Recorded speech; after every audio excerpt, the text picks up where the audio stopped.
All right, what's happening?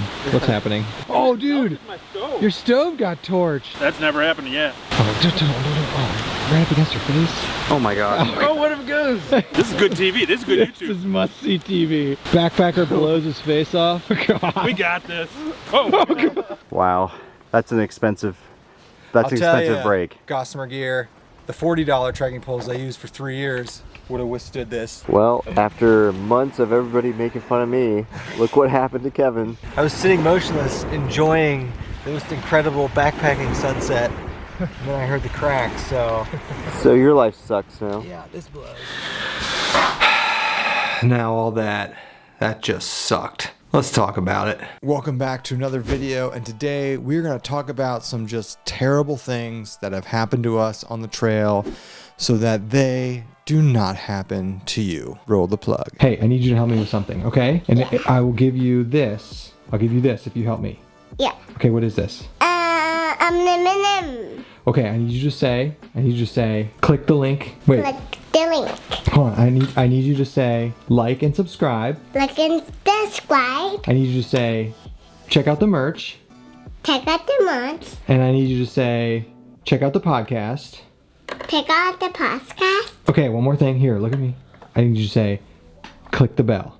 Click the bell. Okay, good job. Here you go. You're welcome, production assistant. We have been backpacking for so long, and every gear failure or sticky situation you could think of, we've gotten into them. We're gonna bust out the time capsule, show some good B-roll, and go through all the bad things that have happened to us so you can avoid them. We're gonna start with the easiest here. So we've been talking about these guys for years. This is your standard titanium stake. The first, so we'll start with the mild gear fails and work our way up to the worst ones. We've had a ton of issues with these titanium stakes, so you can kind of see that one. I actually bent it back. We've broken 4 of these, like just straight broken them in half. We stopped using these because of it. The issue with these is they're super light, but usually they're super thin, and that can cause them to bend and break. And we have just been in so many situations, primarily in the winter when the ground gets really, really hard and frozen, where you'll go to get this in the ground and you'll go to put some weight on it to get it into the ground, and it will, if it bends, that's not too bad, but it can just break off cleanly. So we've had terrible, terrible luck with these titanium stakes. My tip for you all is just to avoid these. Even the shepherd's hook style ones, those have bent on us. These kind of V stakes have been the worst. We don't have any anymore that aren't bent or broken. And it's super annoying, you know, a very, very mild gear fail, a broken stake, it's something you can easily work around. You can use a rock, or you can tie it off to a tree or a branch or something. But it's super annoying when it happens, and there's nothing worse than having to deal with this kind of stuff in inclement weather. And a lot of the times, they're so kind of slick. It's kind of weird. They're really smooth and slick, and they can also just pop up out of the ground if they're not in there well enough. And we've had so many experiences in the winter when it gets super windy, especially with tarps. Not necessarily so much with tents, but with tarps, these things just come out of the ground, and you're getting out, and you're just so warm, and you gotta get out, get your shoes on, and go just replace stake after stake, maybe use rocks, and it's terrible. So our advice, if you do need to use these things, make sure you really have them into the ground well. Make sure when you're going to apply force to them, you're not going to do it in a way that's going to bend them. So if you're going in at an angle, you're going to need to put force in at an angle. But just avoid these. They're crap. Get some MSR groundhogs. Moving on to our good old trip back to Grayson Highlands. Well, Second gear failure. Wow. That's an expensive break. Gossamer gear, the $40 trekking poles I used for 3 years would have withstood this. Did you get it caught in a rock? No, I just planted down on it. And it just snapped. You have to order a new section. Yeah. I had just gotten these brand new $200 Gossamer Gear LT5 trekking pole. It's their ultralight 3-piece carbon fiber trekking poles, and they're so comfortable, having a great time, and then all of a sudden, crack. After about 30 miles, I had broken my trekking pole, and I had not done anything ridiculous. I was literally just planting it into the ground, and the bottom third section just snapped in half. Luckily on that trip, I was using a hammock, and therefore trekking poles were not crucial. However, if I was in a tent, the trip after that, I took a duplex, and dealing with a broken trekking pole with a tent that requires 2 trekking poles can be super annoying. I've hated on the Gossamer Gear LT5s a lot. For $200, you should not have a trekking pole that breaks after 30 miles. And this is not something that just I have encountered. Frozen talks about it. A lot of other YouTubers talk about it. These LT5 trekking poles are super, super light, very comfortable to handle, but they are just very brittle. And on top of that, Gossamer Gear specifically doesn't warranty them, or at least they didn't used to. They might have changed that, but Gossamer Gear specifically doesn't warranty them because they're so brittle.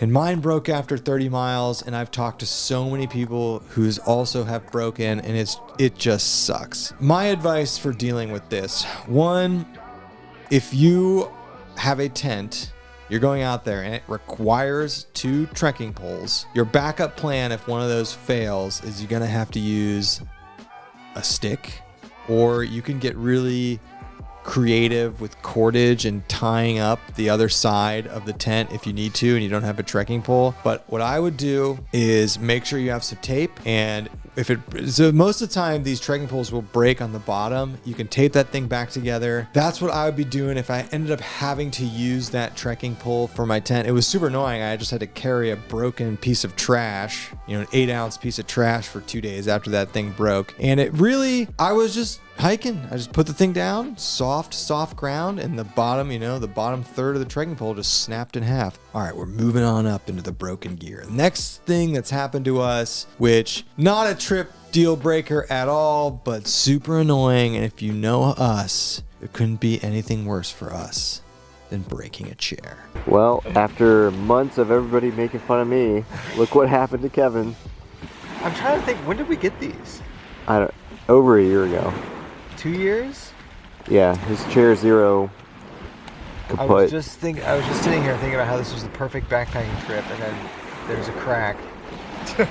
Yeah, and here it goes. And you weren't at a weird angle. You were literally just sitting there. I was sitting in the sand. Maybe the sand had something to do with it? No, because you weren't like moving around or anything. I was sitting motionless. No, I was sitting motionless. I was sitting motionless, enjoying the most incredible backpacking sunset. And then I heard the crack, so... So your life sucks now. Yeah, this blows. We were up at Pictured Rocks, and the reason that this chair broke, 1, these are Helinox Chair Zeros. They're ultra light. And if you have the chair in ground that's kind of uneven, or maybe the ground is super squishy and that causes the chair to get a little uneven, that will put an unequal amount of stress on the base of that chair and break it. Andy and I have both broken chairs. That's why we're talking about this a little earlier in the video, because breaking a chair is not a deal breaker. It's just super annoying. And once again, I had to lug around a pound of trash effectively for a lot of the trip because the chair wouldn't work. My advice would be, 1, you don't necessarily have to get a super, super lightweight chair. You can get a REI branded chair. They make some really good ones. They're a little bit more heavy duty. Even if you go on Amazon, there are some like $30 camping chairs that are a few pounds. They're going to be a lot sturdier than an ultralight backpacking chair. So if you don't have to shave off weight, don't get a super light chair, because it's lighter, it's not going to be as strong. And when you are putting that chair down on the ground and before you're putting your whole weight in it, make sure the chair legs are on even ground, so you don't, you're not like this or like this. Because if you go to sit in that chair and it's like this and you put all your weight on this side, that little strut on the bottom will take an uneven amount of weight and it can break. And that's what happened to me. It's happened to Andy. Super annoying, but like the trekking poles, like the stakes, that's not going to be a trip ender. So let's talk about some trip enders. Next thing we've screwed up, and we did this earlier on in our hiking career. This is something you always kind of hear about. If you are going to be camping, backpacking, whatever, and you might at night, maybe the temps are going to drop around freezing, below freezing, you have got to make sure that if you have a membrane water filter, something like a Sawyer Squeeze, most water filters are these little membranous water filters. You cannot let that freeze.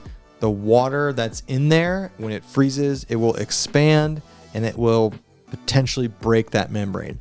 That happened to us about 6 or 7 years ago. In our defense, we were going out. It wasn't winter, but it was one of those colder fall nights. We just didn't look at the forecast and it dropped below freezing and we didn't have our water filters covered and they both froze. Luckily for us, it was on the last night, so we were able to hike out and be done with it. But a couple of things we do now to get around the water filter issue. One, obvious. If it's going to be even close to freezing, you put that thing in a little Ziploc bag, you put it in your jacket pocket, you put it in your foot box, you put it somewhere where it's not going to freeze. That's obvious. But another thing we do now, and this is just good practice in general, is we always carry a backup water filtration or water treatment option. So that's usually some sort of chemical treatment. So, I mean, you can get, a little bit of Aquamira. You can even go old school and get some iodine tablets. They weigh nothing. Get a little thing of bleach. They weigh nothing. Throw it in your pack and forget about it. Normally, our water redundancy option is just having multiple filters, which we always do because Andy and I both carry one. But if they both freeze, then you're screwed. But we made that mistake. We made it once, and that's a trip ender. If your water filtration goes, your trip's over. Luckily, it was the last night, so we didn't have to worry about it, so we were okay. Another thing that can happen with the Sawyer Squeeze and some Sawyer filters specifically, another kind of trip ender, has nothing to do with the water freezing, is there's a little O-ring inside of that Sawyer. Let me show you. See that little thing in there? That's an O-ring. So what that does is that creates a seal when you put your bag on so that dirty water doesn't flow along the outside of this thing, contaminate your clean water, among other things. This thing can pop out a few different ways, and it's happened to us. One, if you put your water bag in there super tight, and then you unscrew this thing, the O-ring can stick to your water bag, and when you pull it out, it'll just be stuck to the top of your water bag, and then it can fall off. Two, this thing can just fall out of here. If you've got your water filter like this in your pack somewhere, it can fall out the bottom. Both ways have happened to us now. And if you don't have an O-ring on this water filter, it's not going to work properly. So what I would recommend doing, and what I do is, I replace these every 2 to 3 years. I just keep the O-ring from the old one, and I keep a spare O-ring in your pouch. It weighs absolutely nothing and is a great insurance policy against losing it, because if you lose it, this thing is not going to work 100%, and that's a problem. Next, potentially trip-ending gear fail that's happened to us. Now, luckily, this has only happened once, and it happened to me, and we were able to remedy it. But a popped sleeping pad. Last winter, we were out hot tenting, got my sleeping pad, my Nemo Tensor insulated, great sleeping pad. We have a million videos of it. We got it set up, all rolled out, hanging out in the hot tent. Fun's over, time to go to bed. I go to lay down, put all my weight on that pad, and you just hear a pop. First off, let me tell you, that might be one of the worst feelings ever in this world from a camping standpoint. It's winter, cold, you're trying to go to bed, you're all warm in your sleeping bag, and then your sleeping pad goes. It is the worst. What happened, so you can make sure this doesn't happen to you, was there was a little root, just a little root of a tree that was up above the ground, just maybe that much, and not as sharp as a stake, but still like a tree root. And I put my sleeping pad on it, and when I put my weight on my sleeping pad, it went right through and pierced it and put a solid inch-long gash in that sleeping pad. After freaking out, of course, we remedied it. So this is how you do it. One, you always keep sleeping pad repair materials on you. Put it in the same place as the O-ring. I carry two things.